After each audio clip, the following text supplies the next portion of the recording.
성탄절이 되면 거의 비슷하고 같은 본문의 말씀을 가지고 또 비슷한 메시지를 전하게 되기 때문에 설교자들에게는 많은 고민이 있을 수밖에 없습니다.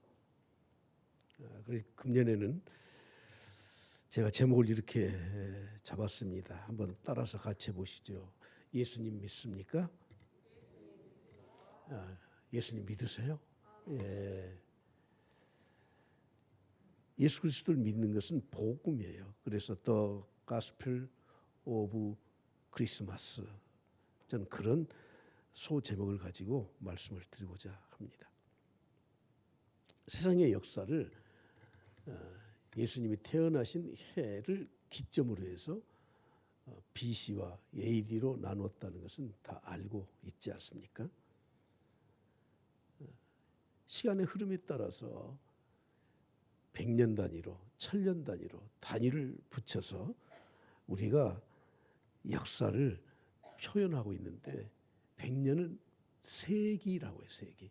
영어로는 century. 그리고 1000년을 밀레니엄이라고 해요. 지난번 2000년에 우리가 새로운 1000년을 맞이하면서 얼마나 세계가 대단했지 않습니까? 영어로 킬로 이열, 킬로라는 말은 천이라는 단위죠. 킬로미터, 킬로는 천이에요. 1000년 단위예요. 그때 선교사님들이 굉장히 고무가 되어 있었던 게 뭐냐면 특히 동남아에 있는 불교 국가의 선교사님들은 대단합니다. 왜 대단하냐 그랬더니 사람들이 물어본대요. 밀레니엄이 도대체 뭐냐고. 그래서 1000년 단위인데 그 1000년의 기준이 예수님이 탄생하신 그 해를 기준으로 해서 1000년으로 나누었다. 그러면서 복음을 전하는 게 너무 쉽더라는 거예요. 세계 모든 사람들이 기독교의 이 예수 그리스도, 그분이 태어나신 그 해를 기점으로 해서 100년, 세기, 센츄리, 그리고 1000년, 밀레니엄, 킬로 이열 이렇게 정했다고 하니까 사람들이 많은 관심을 갖고 교회에 대해서 그런 것이냐 이해를 해 주더라는 것입니다. 여러분 우리가 알듯이 BC는 Before Christ, 예수님 오시기 전에, 그리스도 오시기 전이에요. AD는 라틴어로 아노 도미니, 예수님 오신 후, 주님의 해, 그런 뜻입니다. 그래서 최근에 BBC에서 재작년인가요? 종교적 편향이 있다. 영국의 BBC 방송국에서 AD, BC 이걸 쓰지 말자. 이왕 1년부터 2022년, 2024년 썼으니까 이건 고칠 수 없고 이것을 예수님 오신 해 해서 BC, AD로 쓰지 말고 우리가 그 연대를 통합해서 썼다고 하는 그런 의미로 BCE, Before, CE 연대, 모든 나라의 모든 민족이 연대를 통합해서 쓴 해 1년으로 하자. 그래서 지금 미국의 공립학교에서는 AD, BC로 쓰지 않고 BC, CE 이렇게 쓰고 있는 학교가 많이 있다고 합니다. 그러나 저러나 그 사람들은 그런 생각을 가지고 그렇게 하더라도 어쩔 수 없이 AD와 BC는 주님이 태어나신 그 해를 기점으로 삼았던 것입니다. 여기에 한술 더 떠서 기독교 이단의 사상을 가지고 있는 집단들은 성탄절이 무슨 의미가 있냐, 예수님이 12월 25일 날 태어났다고 해서 기록이 있느냐. 우리가 역사를 더듬어가면서 이때쯤일 것이다. 그래서 예수님이 태어난 날짜를 명확하게 성경의 기록이 없기 때문에 우리가 추정을 한 겁니다. 그래서 서방교회에서는 12월 25일, 동방교회에서는 1월 6일, 약 보름 차이가 나거든요. 그 날짜가 중요한 건 아니지 않습니까? 주님이 태어나셨다는 것이 역사적 사실이기 때문에 우리가 추정하지만 그 날을 주님이 태어나신 날로 정해서 성탄절을 지키는 것이 잘못입니까? 과거에 전쟁에 나가서 전사하신 분들 가운데 정확하게 몇 년 몇 월 며칠 몇 시에 누구의 총탄에 맞아서 죽었다는 기록이 확실히 보존되는 사람도 있지만 전쟁에 나가서 시신을 찾지 못했습니다. 언제 죽었는지 모릅니다. 그렇다고 그 사람이 안 죽은 겁니까?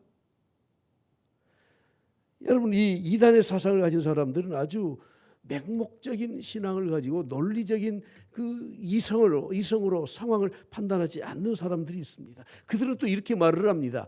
예수님의 성탄을 사람들끼리 모여서 막 왁자지껄하게 그렇게 사람들만 모여 있는 그런 절기가 무슨 의미가 있느냐, 그런 말도 합니다. 아무튼 우리는 그런 논쟁에 휘말리지도 말고 그런 데 에너지를 쏟지도 말고 우리는 오직 주님이 태어나신 것이 역사적 사실이고, 그래서 우리는 주님이 오신 것이 너무 기쁘고 즐겁고 감사하는 일이기 때문에 축하하고, 그리고 하나님께 예배하고 경배하는 날로 삼아서 오늘 예배를 드리는 겁니다. 이번 주 안에 성탄절이 있기 때문에 오늘은 성탄주일이라고 우리가 명명을 하고 있습니다.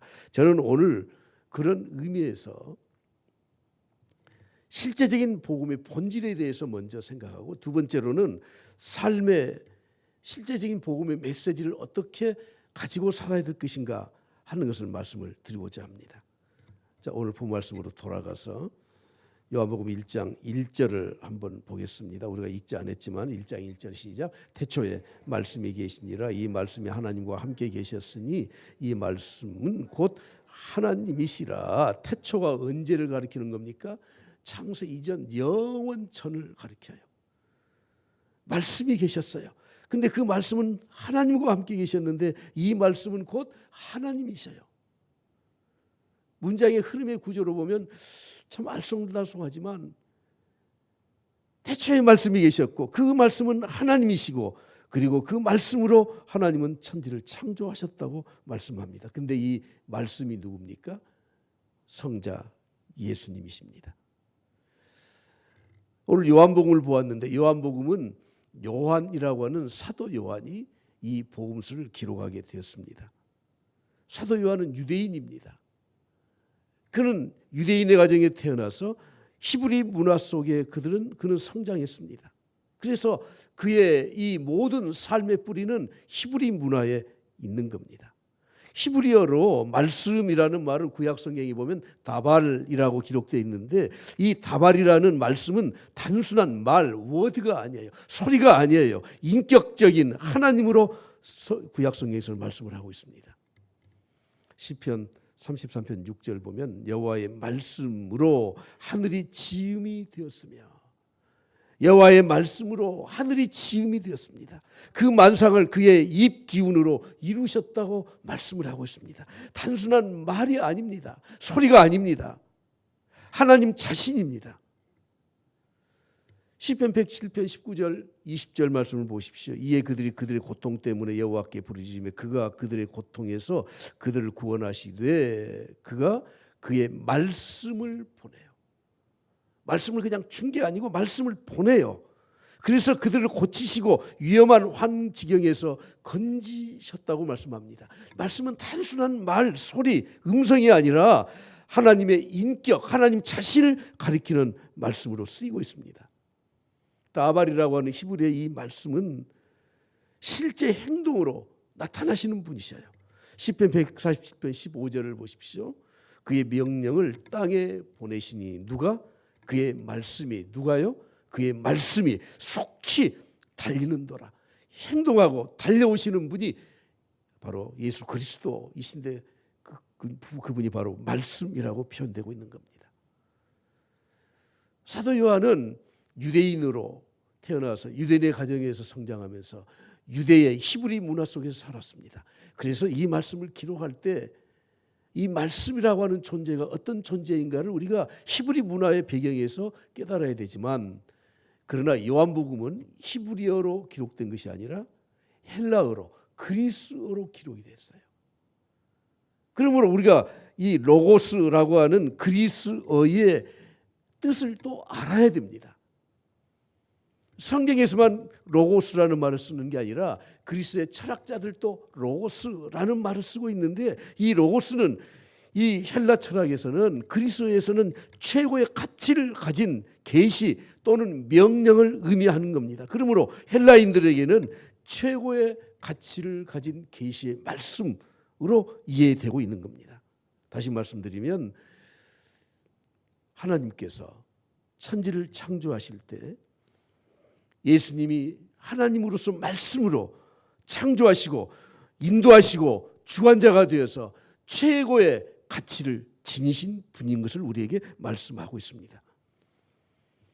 전능하시고 영원하신 하나님께서 그 당시에 사도 요한이 살았던 2000여 년 전 그 당시에 육신을 입으시고 세상에 오셔서 제자들과 30년 동안 세상에 살면서 3년 동안 제자들과 같이 동행하시지 않았습니까? 예수님의 제자 중에 빌립이라고 하는 제자가 예수님에게 이렇게 말을 합니다. 주님, 아버지를 좀 보여주십시오. 답답합니다. 아버지를 좀 보여주십시오.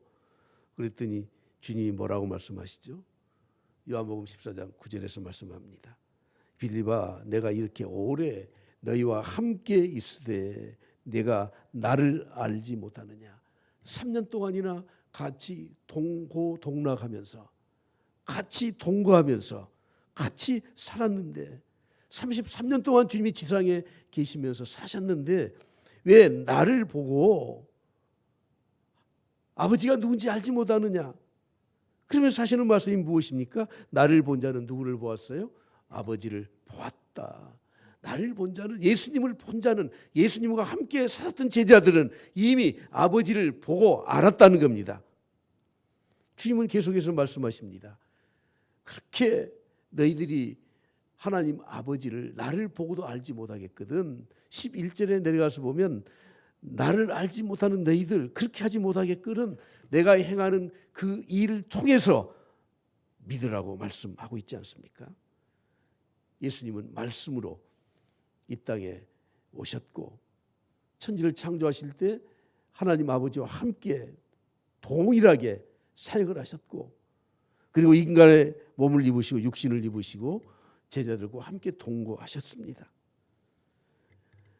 주님은 단순한 인간이 아니시라는 것입니다.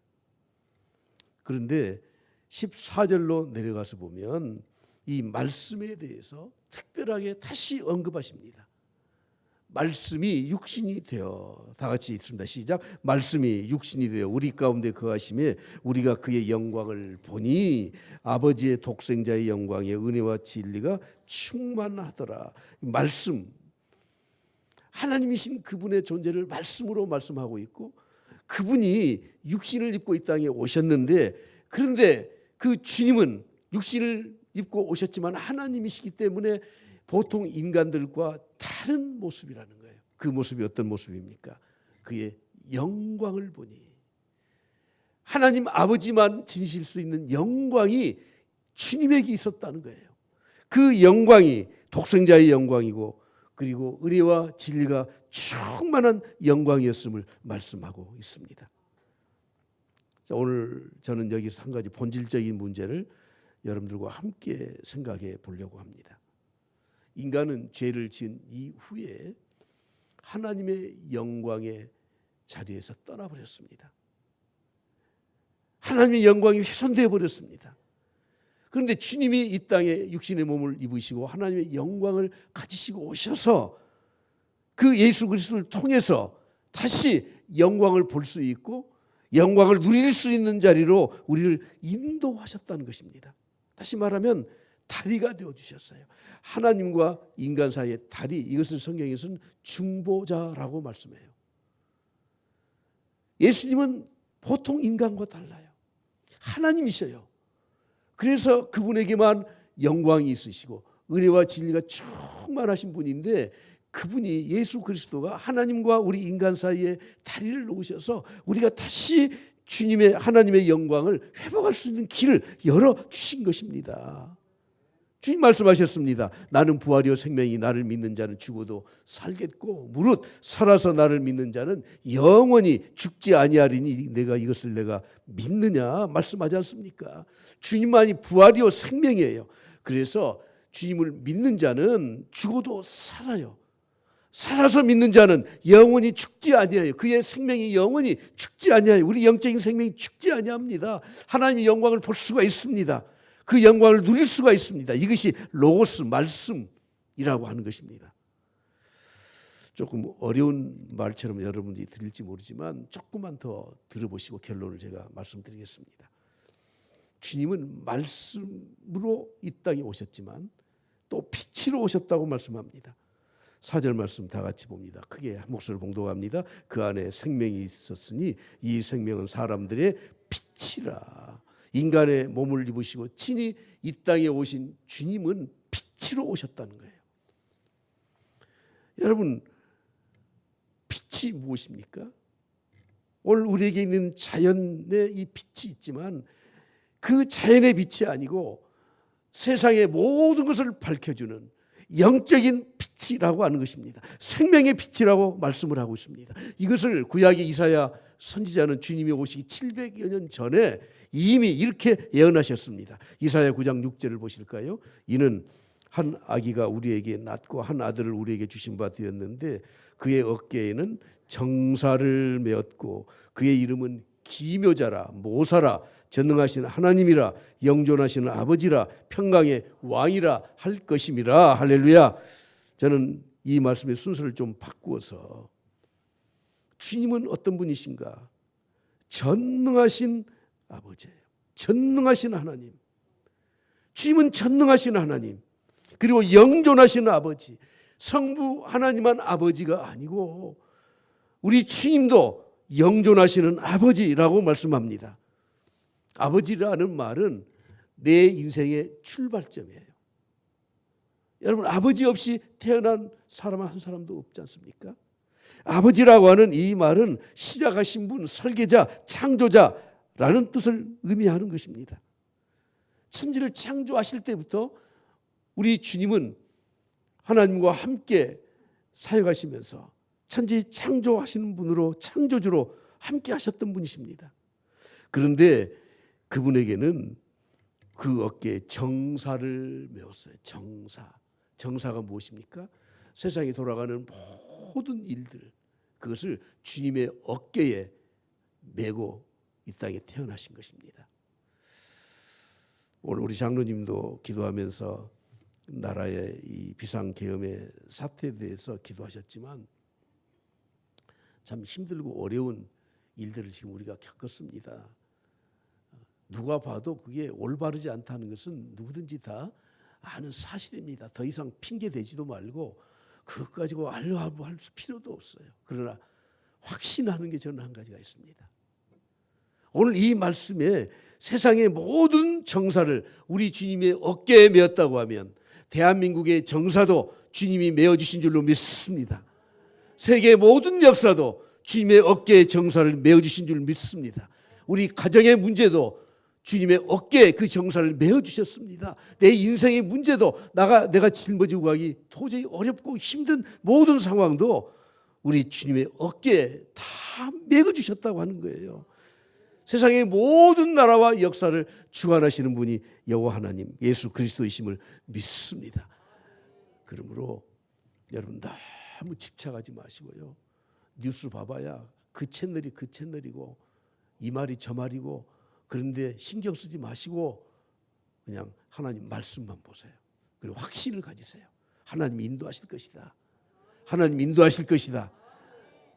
내 삶의 질병과 고통과 경제적인 어려움과 살 소망까지 끊어질 수밖에 없는 그런 어려운 환경에 처해 있을지라도 여러분 그것 때문에 고민하면서 밤잠을 설치면서 그렇게 사시지 마시고 우리가 예수 그리스도를 믿는다면 성탄절에 정말 신앙의 고백을 할 수 있는 그런 신앙의 고백을 했다면 우리는 다 맡기실 수 있길 바랍니다. 제가 다시 한번 또 물어야 되는데 대답을 똑바로 하셔야 돼요. 자, 예수님 믿으시죠? 아니 우리말로 해봐요. 아멘 하지 말고. 자, 예수님 믿으시죠? 예, 그렇죠. 확실히 믿습니다. 예수 그리스도 우리의 구세주 주심을 믿습니다. 지금 우리에게 부딪혀 있는 모든 문제도 우리 주님이 정사를 메어주신 분을 믿습니다. 그 이름이 뭐예요? 기묘자예요. 기묘자. 그 이름이 뭐라고요? 기묘자. 기묘다. 기묘하다. 영어 성경에는 wonderful로 번역을 해놓았습니다. 놀라운 분이에요. 신비로운 분이에요. 인간의 생각과 인간의 지식과 판단으로는 도저히 이해가 되지 않으신 신비한 분이에요. 복음은 신비한 겁니다. 그분의 이름이 무엇입니까? 모사예요. 모사. 모사라는 말은 카운셀러라고 영어 성경에는 번역을 해놓았습니다. 지혜가 많다는 말이에요. 카운셀러, 상담자, 조언자. 더 나아가서는 지지자예요. 지지자. 여러분, 우리가 어떤 사건이 있으면 변호사를 선임하잖아요. 그런데 그 변호사는 피고가 되었든 원고가 되었든 피의자가 되었든 피해자가 되었든 그 사람 편에서 모든 법을 찾는 사람이에요. 여러분, 우리 인생길에 내가 실수했고 어렵고 힘들고 실패자처럼 보이지만 우리 주님은 카운셀러, 내 인생의 카운셀러예요. 내 인생의 조력자예요. 내 인생을 지지해 주는 사람이에요. 혹시 여러분들의 자녀가 학교에서 특별한 일을 했기 때문에 어머님 잠깐 학교에 오셔야 되겠습니다. 그러면은 되게 좋은 일은 거의 아닌 것 같고요. 별로 가고 싶지 않은 일로 가는데 학부모라면 선생님 앞에서 이러이러해서 이렇습니다. 당신 자녀가 이렇습니다. 그러면 그놈의 자식 그냥 퇴학시켜버리십시오. 혹시 화가 나서 그런 말 할지 모르지만 그런 부모 없어요. 그건 제대로 된 부모 아니에요. 자기 아들을 지지해줘요. 어떤 방법으로도 지지해줘요. 내 아들이 내 딸이 책임지지 못할 게 있으면 제가 각서라도 쓸 테니까 선생님 내 아들 나쁘게만 보지 마십시오. 우리 주님은 우리의 카운셀러, 상담자, 조력자, 지지자. 내가 아무리 어려워도 내가 힘들어도 내가 못났어도 내가 범죄를 했어도 실수했어도 다른 사람은 나를 손가락질하고 나를 멸시해도 주님만은 그렇지 않으신 분이에요. 평강의 왕이십니다. 예수 그리스도 안에서만 참 평강이 있습니다. 여러분, 오늘 우리가 세상을 살면서 참된 평강이 얼마나 있습니까? 그러나 예수 그리스도가 내 안에 계실 때 우리는 참 평화를 누리고 사는 거죠. 주일학교 때 얼마나 이 찬송을 불렀는지 모릅니다. 막 뛰면서 부르고 예배 시간에도 부르고 집에 가면서도 부르고. 자, 이 찬송 1절만 한번 반주에 맞춰서 다 같이 불러볼까요? 주의 친절한 발에 안기세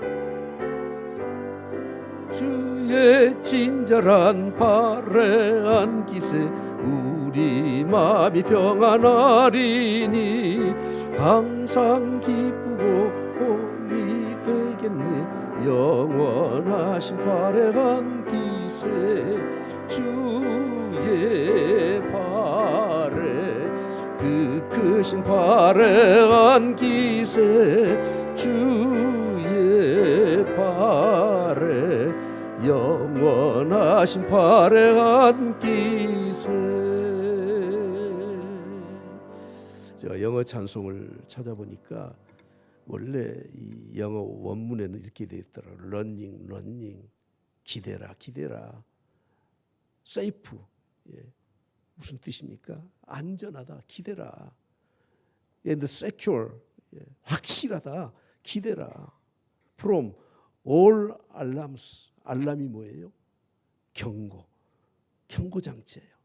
인생의 경고벨이 울리거든. 그렇거든.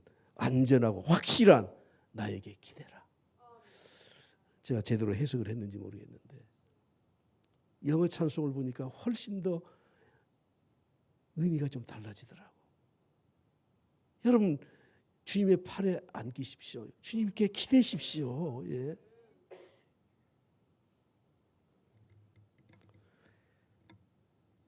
세상 사람들은 내가 좀 기대려고 하면은 어디다 기대려고 그래? 세상 사람들 그렇잖아요.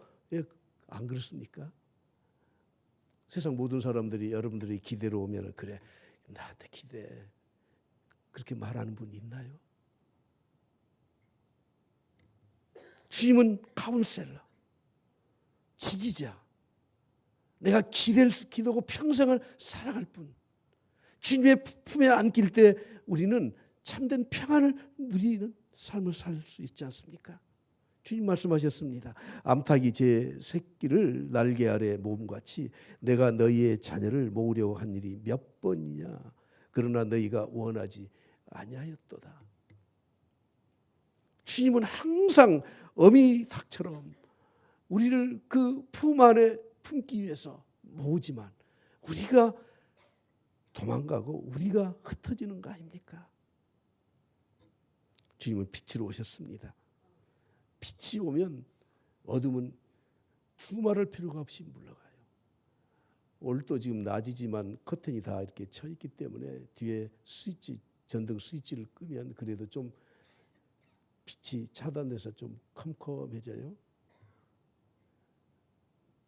근데 스위치를 넣는 순간에 빛이 오는 순간에 이 어둠은 확 물러갑니다.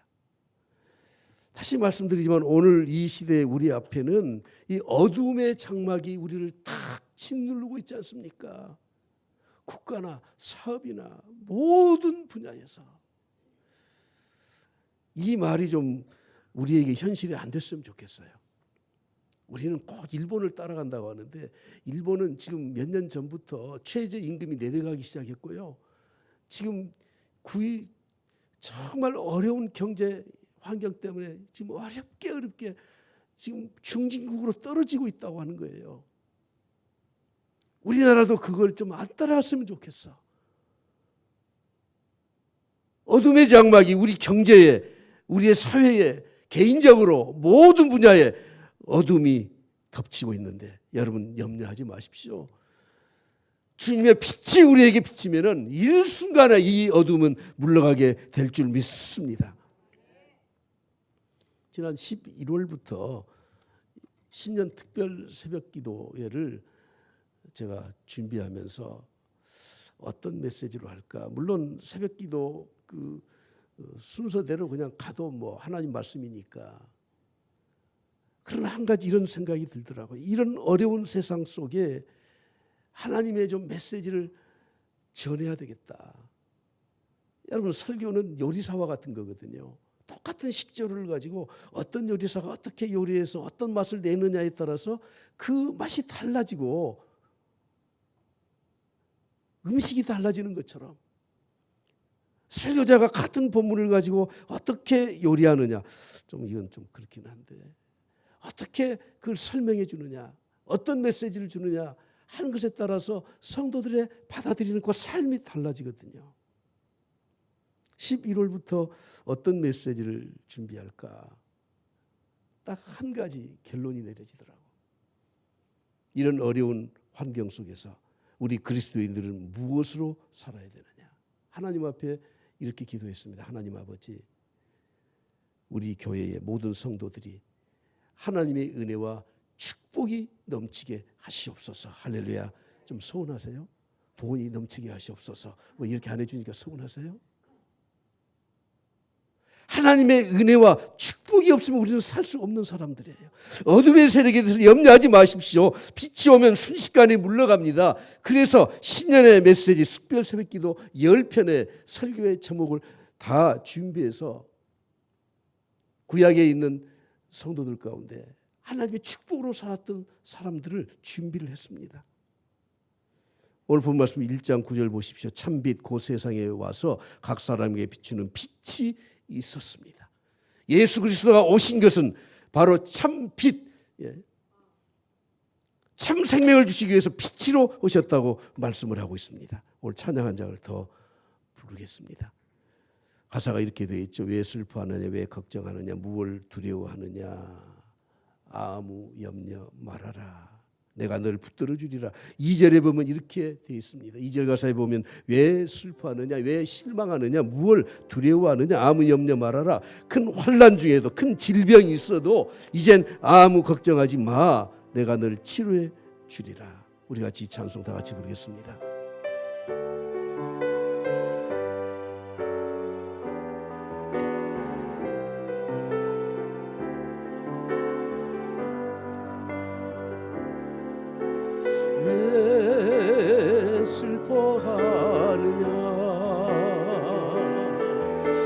왜 걱정하느냐 뭘 두려워하느냐 아무 염려 말아라 큰 어려움에도 큰 아픔이 있어도 이제 아무 걱정하지 마 내가 널 붙들어 주리 내가 너와 항상 함께 하리라 내가 너를 지키리라 실망치 말고 나를 보아라 나는 너의 하나님이라 왜 슬퍼하느냐 왜 실망하느냐 왜 실망하느냐 무엇 두려워하느냐 아무 염려 말아라 큰 환난 중에도 큰 환난 중 큰 질병이 있어도 큰 질병이 있어도 이젠 아무 걱정하지 마 내가 너를 치료해 주리 내가 널 치료해 주리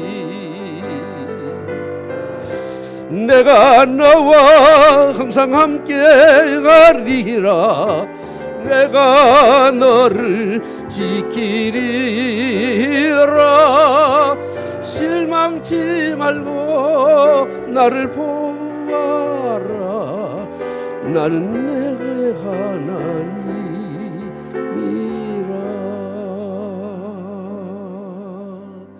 하나님께 영광과 박수 올려드립니다. 할렐루야. 성탄절이 크리스마스가 그냥 기뻐 뛰고 놀고 하루 그렇게 휴일로 보내는 날이 아닙니다. 참 빛으로 생명을 주러 주님은 이 땅에 오셨습니다. 요한복음 10장에서 말씀하잖아요. 도둑이 오는 것은 왜 와요? 도둑질을 하러 오죠. 죽이고 멸망시키러 옵니다. 세상은 다 그렇습니다. 제가 이기적 유전자라는 책을 보니까 생존 경쟁에 살아남은 자들 전부 다 이기적이야 살아남더라고. 세상은 그런 것입니다. 그러나 주님은 우리의 인생에 빛을 주셔서 생명을 주시기 위해서 오신 분 아니십니까? 요한복음 8장 12절에 말씀합니다. 예수께서 말씀하여 이르시되 나는 세상의 빛이니 나를 따르는 자는 어둠에 다니지 아니하고 생명의 빛을 얻으리라. 할렐루야. 생명의 빛을 주러 오신 분이에요. 우리 인생은 막막합니다. 답답합니다. 고통스럽습니다. 어둠의 장막이 우리를 짓누르고 있습니다. 그러나 그것을 통해서 예수 그리스도의 생명의 빛을 우리가 받게 되면 살 길이 생기고 소망이 생깁니다. 시편 119편 17절을 말씀하죠. 고난당하는 것이 내게 유익이라. 여러분 하나님이 우리에게 주신 건 절대 공짜가 없습니다. 이로 말미암아 내가 주의 율례들을 배우게 되었습니다. 근데 그 율례를 통해서 우리는 무엇을 배웁니까? 시편 119편 105절에 말씀하죠. 주의 말씀은 내 발의 등이에요. 여러분 내 발의 등이에요. 한 발을 내디려고 하는데 뭐가 있는지 없는지 모르겠어. 보이질 않아요. 그러나 주님이 빛을 비춰주셔서 그쪽 아니야 이쪽으로 가. 내 발의 등만 됩니까? 내 길의 빛이에요. 내 인생의 목표를 확실하게 보여줘요. 시편 119편 165절에 말씀하죠. 주의 법을 사랑하는 자에게는 큰 평안이 있으리니. 주의 법을 사랑하는 자에게는 뭐가 있어요? 큰 평안이 있으리니 그들에게는 장애물이 없으리로다. 할렐루야. 그들에게는 장애물이 없으리로다. 여러분 인생의 장애물, 어둠의 장막, 나를 고통스럽게 하는 것들, 주의 법을 사랑하게 되면 장애물을 하나님께서 피해 가실 수 있도록 인도하시고 평안을 주십니다. 오늘 다시 한번 저는 묻고 싶습니다. 예수 그리스도 믿으십니까? 예. 오늘 성탄절에 복음은 이것입니다.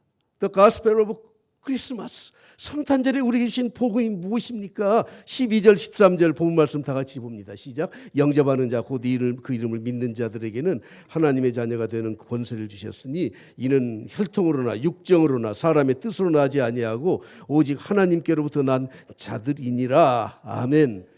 실은 제가 오늘 이 복음에 대해서 말씀을 드리면서 CCC에서 사용하는 그 사형리 전도법을 가지고 좀 할까 했는데 너무 빗나가는 것 같아요. 오늘 본문과는. 그래서 그 내용은 추후로 미루고 이 말씀을 드리는 거예요. 제가 고등학교 때 읽었던 책 가운데 톨스토이의 인생론이라고 하는 책을 읽었습니다. 그 내용에 보면 이런 내용이 나옵니다. 어떤 사람이 낭떠러지에 떨어지는데 손에 붙잡히는 게 확 잡았어요. 다행히 안 떨어졌어.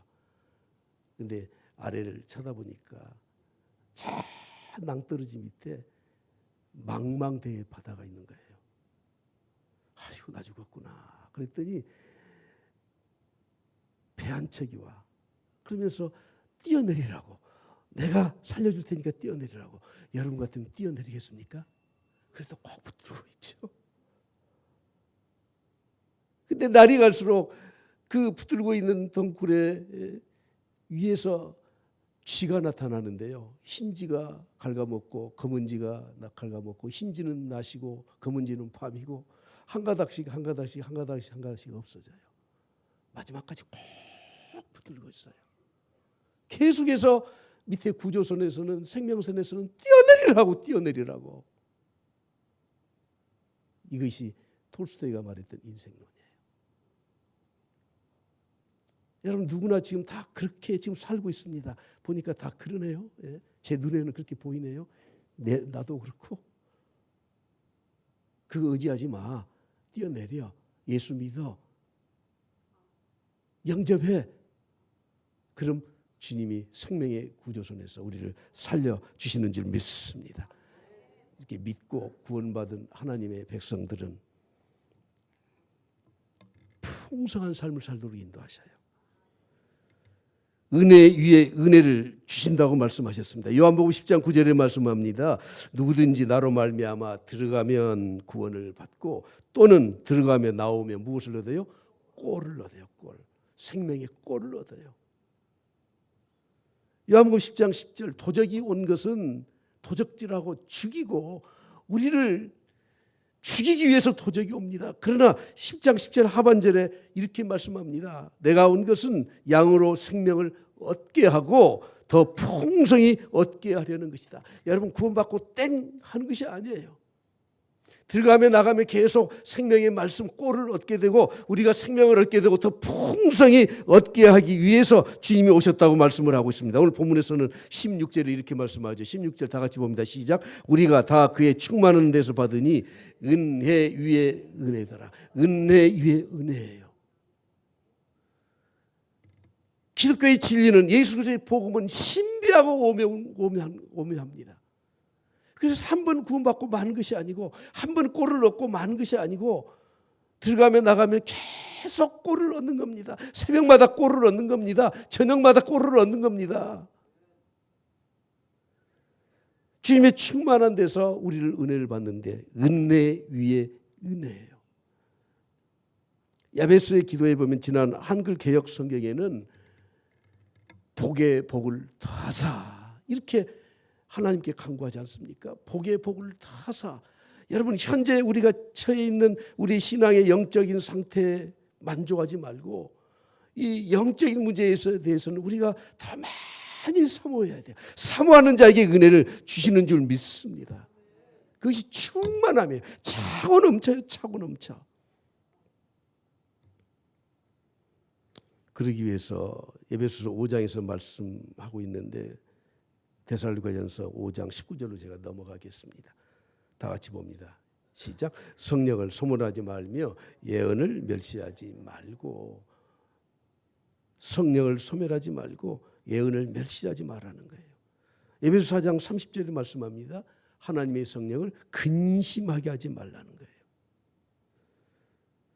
오늘 마지막 성경 구절을 다 같이 보고 제가 말씀을 마치고 기도하려고 합니다.